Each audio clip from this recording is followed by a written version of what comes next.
ایک ایسا نبی جس کی موت کے بعد یہودیوں پر سب سے بڑا عذاب آیا،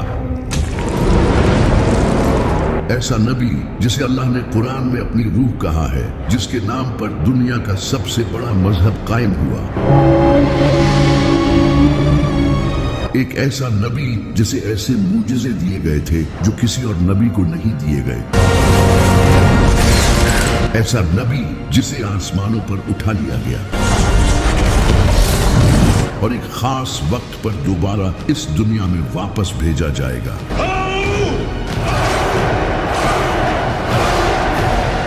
اس کا نام تھا حضرت عیسیٰ علیہ السلام۔ لیکن آخر کس طرح اس انسان کو جو لوگوں کو توحید سکھانے آیا تھا اسی کو خدا بنا دیا گیا، اور کس طرح بائبل کو چینج کر دیا گیا۔ جب بنی اسرائیل کی حالت بہت ہی خراب ہو چکی تھی، ان کے اسکالرز کرپٹ ہو چکے تھے، انہوں نے کتابیں بدل دی تھی اور دنیاوی فائدے کے لیے دین بیچ رہے تھے۔ انہوں نے پورے دین کو ہی اپنے مطابق بدل دیا تھا۔ اوپر سے اس وقت فلسطین پر رومن امپائر کی حکومت تھی جو کہ یہودیوں پر بہت ظلم کرتی تھی۔ وہ ان سے بھاری ٹیکس لیتے تھے، ان سب کی حالت بہت خراب تھی، لیکن ان کی کتابوں میں ایک مسیحا کے آنے کا ذکر تھا جو انہیں اس ظلم سے آزاد کرے گا۔ تو اس وقت یہودی اس مسیحا کا انتظار کرنے لگے۔ وہ سمجھتے تھے کہ ان کا یہ مسیحا کسی پاورفل بادشاہ یا ایک واریر کی شکل میں آئے گا، لیکن اس کا الٹا ہوا۔ ایک دن ایک پاک دامن نیک عورت کے گھر حضرت جبرائیل ایک خوبصورت انسان کی شکل میں آئے۔ اس عورت کا نام تھا سیدہ مریم علیہ السلام، جو کہ حضرت زکریا علیہ السلام کی پرورش میں بڑی ہوئی تھی۔ حضرت جبرائیل نے انہیں کہا کہ اللہ آپ کو بغیر شادی کیے ایک عظیم بیٹا دے گا۔ سیدہ مریم کافی حیران ہوئی اور اس کے بعد وہ لوگوں سے دور کسی جگہ چلی گئی۔ جب انہیں شدید درد محسوس ہوتا تو وہ ایک کھجور کے درخت کے پاس چلی جاتی اور کہتی کاش اس سے پہلے مجھے موت آ جاتی، لیکن تبھی غیب سے ایک آواز آتی کہ غم نہ کرو، اور تبھی ان کے نیچے سے ایک پانی کا چشمہ پھوٹ پڑتا، اور جب وہ درخت کو ہلاتی تو تازہ کھجوریں گرتی جس سے انہیں حوصلہ ملتا۔ ان سب کے بعد پھر ایک دن حضرت عیسیٰ علیہ السلام کا جنم ہوا۔ سیدہ مریم انہیں لے کر واپس سے بستی میں لوگوں کے پاس چلی گئی، لیکن جیسے ہی ان لوگوں نے انہیں اس بچے کو تھامے ہوئے دیکھا تو انہوں نے ان پر برے الزام لگانا شروع کر دیے، اور ہر انسان ان پر چیخنے چلانے لگا۔ یہ دیکھ کر سیدہ مریم پریشان ہونے لگی، لیکن تبھی اللہ کی طرف سے ایک معجزہ ہوا اور ان کی گود میں وہ بچہ بولنا شروع ہو گیا۔ یہ سن کر وہاں سبھی لوگ خاموش ہو گئے، ان کے چہرے حیران اور پریشان تھے، اور اس سے سیدہ مریم کی پاک دامنی ثابت ہو گئی۔ اس کے بعد سیدہ مریم نے حضرت عیسیٰ علیہ السلام کی پرورش کی۔ وہ بچپن سے ہی ایک نیک اور سادہ شریف انسان تھے۔ وہ کم کھانا کھاتے تھے، سادہ کپڑے پہنتے تھے اور اپنا زیادہ وقت عبادتوں میں گزارتے تھے۔ وہ مٹی کے پرندے بنا کر اللہ کی مدد سے انہیں زندہ کر دیتے تھے۔ ان کے پاس اتنا علم تھا کہ صرف 12 سال کی عمر میں ہی وہ اس وقت کے بڑے ٹیچرز کے ساتھ ایسی ڈیبیٹس کرتے تھے کہ ان کی عقل دنگ رہ جاتی تھی۔ اللہ نے انہیں کئی معجزے دیے تھے۔ جب حضرت عیسیٰ علیہ السلام تھوڑے بڑے ہوئے تو انہوں نے اللہ کا پیغام لوگوں تک پہنچانا شروع کیا۔ وہ لوگوں کو توحید سکھانے لگے اور حضرت موسیٰ علیہ السلام کے بتائے لاز سکھانے لگے جنہیں ان پریسٹ نے بدل دیا تھا، اور لوگوں کو ایک دوسرے کے ساتھ اچھائی کرنے کی تعلیم دینے لگے۔ جب لوگ ان کی نبوت پر شک کرتے تو وہ انہیں معجزہ دکھاتے۔ وہ اندھوں اور بہروں کو اللہ کی مدد سے بالکل ٹھیک کر دیتے تھے اور مردوں کو اللہ کی مدد سے زندہ کر دیتے تھے۔ وہ مٹی کے پرندے بناتے اور ان میں پھونک مارتے تو وہ اڑنے لگتے، یہاں تک کہ وہ لوگوں کو یہ تک بتا دیتے تھے کہ انہوں نے کیا کھایا ہے اور اپنے گھروں میں کیا کیا جمع کر رکھا ہے۔ ایک بار تو ان سے کچھ لوگوں نے کہا کہ اگر آپ سچے ہیں تو آسمان سے ہمارے لیے کھانا منگوا دے۔ تبھی اللہ نے ان کے لیے آسمان سے ایک شاندار دعوت اتاری اور کہا کہ اگر اب بھی تم لوگ حق سے منہ موڑو گے تو تمہیں دردناک عذاب دیا جائے گا۔ لیکن جب اس وقت کے پریسٹ نے یہ سب دیکھا تو وہ جان گئے کہ ان سب سے ان کی اصلیت لوگوں کے سامنے आ जाएगी। उन्होंने लोगों को बेवकूफ बनाकर जो दौलत जमा कर रखी थी, अब वो सब खतरे में थी। हजरत ईसा अलैहिस्सलाम ने इनकी करप्शन और मुनाफिकत लोगों के सामने लाना शुरू कर दी। इन सब के अलावा उस वक्त के लोग गुनाहों और दुनिया की लज्जतों में पड़ चुके थे और हजरत ईसा अलैहिस्सलाम इन्हीं ये सब छोड़ने का कहते थे, लेकिन उन्होंने हक को छोड़कर दुनिया को चुना और हजरत ईसा अलैहिस्सलाम की बात नहीं मानी। लोगों ने भी हजरत ईसा अलैहिस्सलाम के ये सब मुजज़े देखने के बाद भी उनसे और मुजज़ों की डिमांड की। हजरत ईसा अलैहिस्सलाम इनकी बातों से बहुत गुस्सा हुए कि इन सब मुजज़ों के बाद भी तुम्हारे दिल हक को तस्लीम नहीं कर रहे, क्योंकि यहूदियों को ये लगता था कि उनका ये मसीहा एक पावरफुल बादशाह की सूरत में बड़ी फौज लेकर उन्हें बचाने आएगा।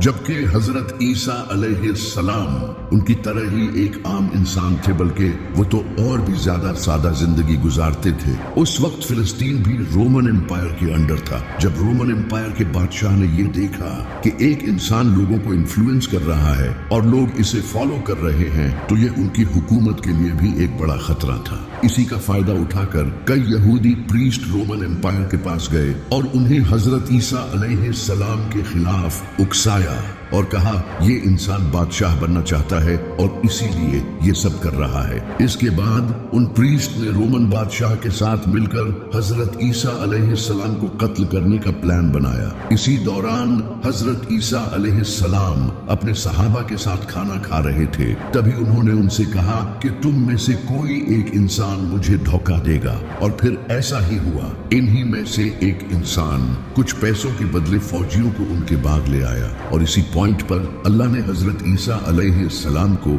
आसमानों पर उठा लिया और एक सेम उन जैसा इंसान उनके सामने कर दिया, जिसके बारे में बहुत से स्कॉलर्स का कहना है कि ये वही इंसान था जिसने हजरत ईसा अलैहिस्सलाम को धोखा दिया था। जबकि कुछ का कहना है कि ये हजरत ईसा अलैहिस्सलाम के सहाबियों में से था और अल्लाह ने इसे इस सब्र के बदले जन्नत का वादा किया था। लेकिन इस सब के बाद यहूदियों ने इस इंसान को बुरी तरह टॉर्चर किया।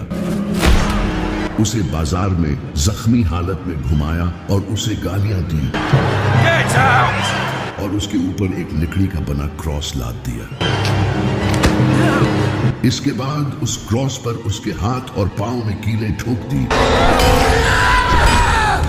और उस इंसान को जान से मार दिया गया। इसके बाद आसमान काला पड़ गया और एक खतरनाक ज़लज़ला आया।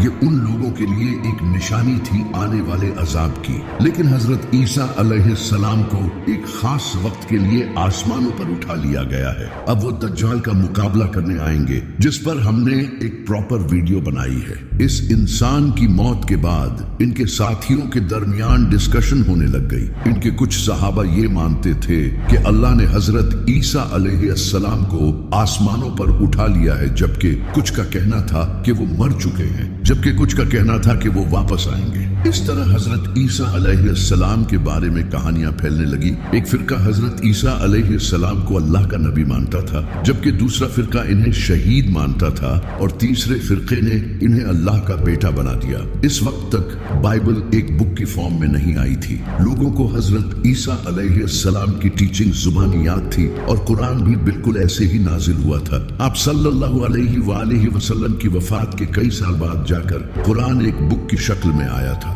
लेकिन कुरान और बाइबल में फर्क ये था कि कुरान की प्रोटेक्शन की जिम्मेदारी अल्लाह ने अपने हाथ में ली थी और बाइबल के साथ ऐसा नहीं था। इस वजह से लोगों ने बाइबल को चेंज कर दिया। जब 70 ईस्वी में एक इंसान जो कि हजरत ईसा अलैहिस्सलाम के फॉलोअर्स से इतनी नफरत करता था कि उन्हें टॉर्चर करता और जेलों में डाल दिया करता था, इस इंसान का नाम था सॉल ऑफ टार्सस।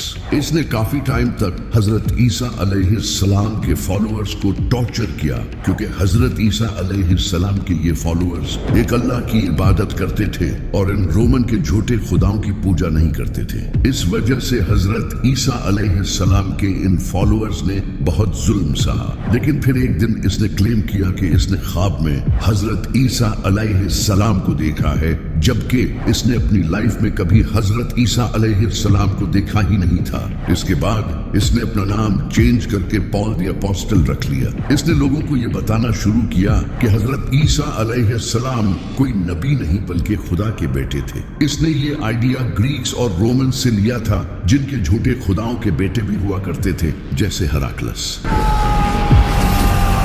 इसने इन आइडियाज से अपनी एक अलग ही क्रिश्चियनिटी बना ली, जिसे उस वक्त के लोग एक्सेप्ट करने लगे, क्योंकि वो पहले से ही ग्रीक्स और रोमन्स के इन कॉन्सेप्ट को मानते थे। तो ये नई टाइप की क्रिश्चियनिटी उन्हें रिलेटेबल लगी। पॉल ने लोगों से कहा कि जीसस ने अपनी जान की कुर्बानी इंसानियत के गुनाहों की माफी के लिए दी है। इनके तरीकों पर चलने की हमें कुछ खास जरूरत नहीं है, बल्कि हमें तो इनकी इस कुर्बानी को मानना है। यानी कि इस इंसान ने क्रिश्चियनिटी को ही बदल दिया था। इसने डिफरेंट चर्चेस को लेटर भेजे और बाइबल में अपने इन कॉन्सेप्ट्स को ऐड करवाया, जो कि बाद में जाकर न्यू टेस्टामेंट का हिस्सा बने। लेकिन जेरूसलम में हजरत ईसा अलैहिस्सलाम के कुछ फॉलोअर्स ने पॉल के इन आइडियाज को रिजेक्ट किया और उन्हें अल्लाह का एक नबी ही माना। इन्हीं लोगों में से एक हजरत ईसा अलैहिस्सलाम के भाई भी थे, लेकिन इनकी इन बातों की तरफ लोगों ने ध्यान नहीं दिया और पॉल की इस नई क्रिश्चियनिटी को लोगों ने एक्सेप्ट करना शुरू कर दिया और ये लोगों में फेमस हो गई। इस वक्त तक बाइबल को एक बुक की शक्ल दे दी गई थी और इसे हजरत ईसा अलैहिस्सलाम की वफात के 40 से 80 साल बाद लिखा गया था और इसके 4 गॉस्पेल्स थे, मार्क, मैथ्यू, लूक और जॉन। इन चारों गॉस्पेल्स में हजरत ईसा अलैहिस्सलाम के बारे में एक दूसरे से डिफरेंट बातें लिखी थी और कई ऐसी बातें भी लिखी थी जो कि हजरत ईसा अलैहिस्सलाम ने कभी भी नहीं कही। हजरत ईसा अलैहिस्सलाम के मुझसे जैसे मुर्दों को जिंदा करना, परिंदों में रूह डालना, इन्हें अल्लाह का बेटा प्रूव करने के लिए दलील के तौर पर यूज किया जाने लगा, जबकि ये तो मुझसे उन्हें अल्लाह की तरफ से दिए गए थे। लेकिन उस वक्त कई पुरानी गॉस्पेल्स भी मौजूद थी, जैसे कि gospel of Thomas, gospel of Barnabas, gospel of Hebrews. इनमें हजरत ईसा अलैहिस्सलाम को एक नबी ही लिखा गया था, लेकिन उन गॉस्पेल्स को चर्च के लीडर्स ने गलत कहा और इन्हें कबूल नहीं किया। लेकिन अभी सारे क्रिश्चियन हजरत ईसा अलैहिस्सलाम को खुदा का बेटा नहीं मानते थे। फिर 4th सेंचुरी में Constantine the Great Roman Empire का बादशाह बना।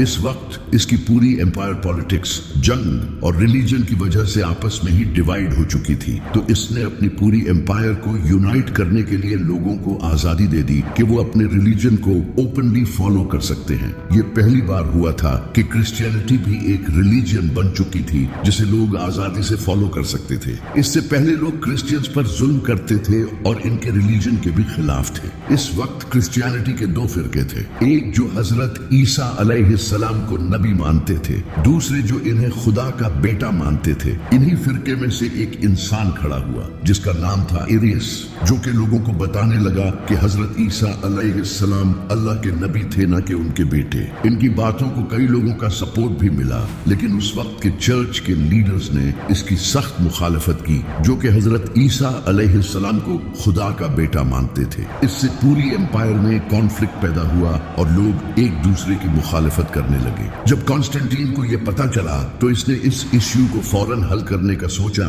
क्योंकि इसने लोगों को यूनाइट करने के लिए ही तो रिलीजन फॉलो करने की आजादी दी थी, लेकिन अब तो और ज्यादा इश्यूज आने लग गए थे। तो कॉन्स्टेंटीन ने एक बड़ी काउंसिल बुलाई जिसमें 300 से भी ज्यादा प्रीस्ट आए। इन सब के दरमियान एक मीटिंग हुई, लेकिन इस मीटिंग में एरियस के इस आइडिया को लोगों ने रिजेक्ट कर दिया और हजरत ईसा अलैहिस्सलाम को खुदा का बेटा डिक्लेयर कर दिया। इसके बाद से जो भी हजरत ईसा अलैहिस्सलाम को खुदा का बेटा नहीं मानता था, उसकी बाइबल्स को जला दिया जाता था और उन्हें मार दिया जाता था।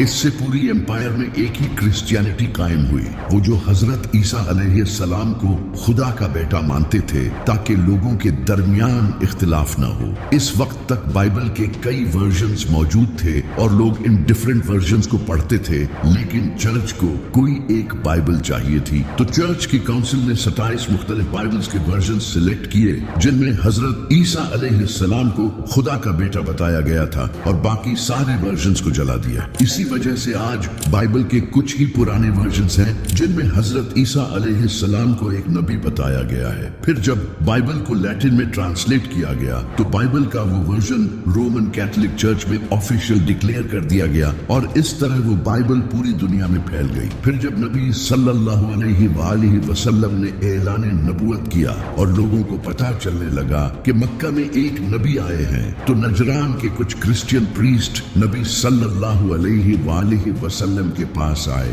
उन्होंने नबी सल्लल्लाहु अलैहि वसल्लम के साथ डिबेट की, क्योंकि नबी सल्लल्लाहु अलैहि वसल्लम हजरत ईसा अलैहिस्सलाम को अल्लाह का नबी मानते थे, ना कि अल्लाह का बेटा। आप सल्लल्लाहु अलैहि वसल्लम ने इनके सामने कुरान की आयत पेश की, लेकिन उन्होंने मानने से इनकार कर दिया। तो फिर अल्लाह ने नबी सल्लल्लाहु अलैहि वसल्लम से फरमाया कि आप अपने घर वालों को ले आएं और ये अपने घर वालों को फिर एक खुले मैदान में खड़े होकर अल्लाह से दुआ करें। जो सच्चा होगा उसकी दुआ कबूल होगी और जो झूठा होगा उस पर अल्लाह का अजाब नाजिल होगा। तो नबी सल्लल्लाहु अलैहि वसल्लम अपने साथ इमाम अली, सैयदा फातिमा, इमाम हसन और इमाम हुसैन को लेकर आए। लेकिन जब इन क्रिश्चियन प्रीस्ट ने दूर से इनको आते देखा तो इनमें से एक प्रीस्ट ने कहा, खुदा की कसम, मैं ऐसे चेहरे देख रहा हूँ कि अगर ये अल्लाह से दुआ करें तो अल्लाह इनके लिए पहाड़ों को भी हिला देगा। इनसे डिबेट मत करो वरना हम तबाह हो जाएंगे। तो उन्होंने नबी सल्लल्लाहु अलैहि वसल्लम के साथ डर के मारे एग्रीमेंट कर लिया। हजरत ईसा अलैहिस्सलाम को कत्ल करने की साजिश यहूदियों की सबसे बड़ी गलती थी, क्योंकि हजरत ईसा अलैहिस्सलाम यहूदियों के लिए आखिरी मौका थे। अल्लाह ने उन्हें खुले मोजज़ों के साथ इनके पास भेजा था ताकि वो हक को कबूल कर लें। ऐसे मोजज़े किसी भी नबी को नहीं दिए गए थे, लेकिन उन्होंने ईमान लाने की बजाय इनकार कर दिया। फिर अल्लाह ने उन पर एक के बाद एक अजाब नाजिल किया। जब अल्लाह ने हजरत ईसा अलैहिस्सलाम को आसमानों पर उठा लिया तो कुछ टाइम बाद यहूदियों ने रोमन एम्पायर के खिलाफ बगावत शुरू कर दी, क्योंकि यहूदी खुद हुकूमत हासिल करना चाहते थे। यहूदियों ने यरूशलेम में रोमन्स को हराकर आजादी हासिल कर ली। जब उस वक्त के रोमन बादशाह नीरो को यह खबर मिली तो उसने अपने बेटे टाइटस को एक फौज के साथ यरूशलेम भेजा। टाइटस ने यरूशलेम को सीज कर लिया और शहर को फतह कर लिया। इसके बाद रोमन्स ने यहूदियों के टेम्पल को तबाह कर दिया और ये हजरत ईसा अलैहिस्सलाम ने पहले ही बता दिया था, जो आज भी बाइबल में लिखा है। जब टेंपल तबाह कर दिया गया तो इसकी एक दीवार बाकी रह गई जो आज तक मौजूद है, जिसे यहूदी चूमते हैं। यही वो वेस्टर्न वॉल है। सिर्फ टेंपल ही नहीं, रोमन्स ने 10 लाख से ज्यादा यहूदियों को कत्ल कर दिया, हजारों यहूदियों को गुलाम बना लिया गया और आखिरकार इन्हें यरूशलेम से निकाल दिया गया, जिसके बाद यहूदी दुनिया भर में बिखर गए। इस वक्त यहूदी अब भी रोमन एम्पायर के अंडर थे। फिर एक दिन रोमन बादशाह कॉन्स्टेंटाइन ने क्रिश्चियनिटी कबूल कर ली और क्रिश्चियनिटी को रोमन एम्पायर का ऑफिशियल मजहब बना दिया। इसके बाद रोमन्स ने यहूदियों को मारना शुरू कर दिया, क्योंकि वो इन्हें हजरत ईसा अलैहिस्सलाम का कातिल समझते थे। यूं यहूदी और क्रिश्चियंस एक दूसरे के दुश्मन बन गए और ये दुश्मनी सदियों तक जारी रही। यहूदियों पर जुल्म होते रहे। फिर 15th सेंचुरी में कैथोलिक चर्च पूरे यूरोप का सबसे बड़ा चर्च बन गया और क्रिश्चियनिटी पूरे यूरोप में फैल गई। इसी वजह से स्पेन, इंग्लैंड, फ्रांस और जर्मनी जैसे कई कंट्रीज से यहूदियों को निकाल दिया गया। इन्हें जबरदस्ती क्रिश्चियनिटी कबूल करने पर मजबूर किया गया और जो इनकार करते थे उन्हें कत्ल कर दिया जाता। इन्हें बड़ी पोस्ट्स पर जॉब्स भी नहीं दी जाती और इन पर बहुत जुल्म किए जाते थे। ये सब तकरीबन 1000 साल तक चलता रहा। फिर वर्ल्ड वॉर 2 हुई, जिसमें नाज़ियों ने लाखों यहूदियों को कत्ल किया और उन पर बहुत जुल्म हुआ। ये सब देखकर क्रिश्चियंस को यहूदियों पर तरस आने लगा और वो अपने चर्चेस में यहूदियों के हक में आवाज उठाने लगे। उन्होंने लोगों को समझाना शुरू किया कि हजरत ईसा अलैहिस्सलाम के नजूल के लिए जरूरी है कि यहूदी यरूशलेम में अपना थर्ड टेम्पल बनाए, क्योंकि इनकी किताबों में लिखा है कि हजरत ईसा अलैहिस्सलाम थर्ड टेम्पल बनने के बाद ही इस दुनिया में आएंगे। यहाँ से यहूदी और क्रिश्चियंस के दरमियान दूरियां कम होने लगी। क्रिश्चियंस ने भी यहूदियों के लिए अलग कंट्री बनाने को सपोर्ट करना शुरू कर दिया और इन्हीं क्रिश्चियंस की हेल्प से आगे जाकर इजराइल कायम हुआ। आज यहूदियों की तमाम साजिशों में क्रिश्चियंस का बड़ा हाथ है और क़यामत के दिन अल्लाह हजरत ईसा अलैहिस्सलाम से सवाल करेगा, क्या तुमने लोगों से कहा था कि तुम और तुम्हारी माँ अल्लाह के सिवा माबूद हैं? तो हजरत ईसा अलैहिस्सलाम अर्ज करेंगे, ऐ अल्लाह, मैंने कभी ऐसा नहीं कहा। अगर मैंने कहा होता हो तो तू जानता है, जब तक मैं इनके दरमियान था मैं इन पर गवाह था, अब तू ही इन पर गवाह है। ये फैसला तेरा है, चाहे तो इन्हें बख्श दे या इन पर अजाब नाजिल कर।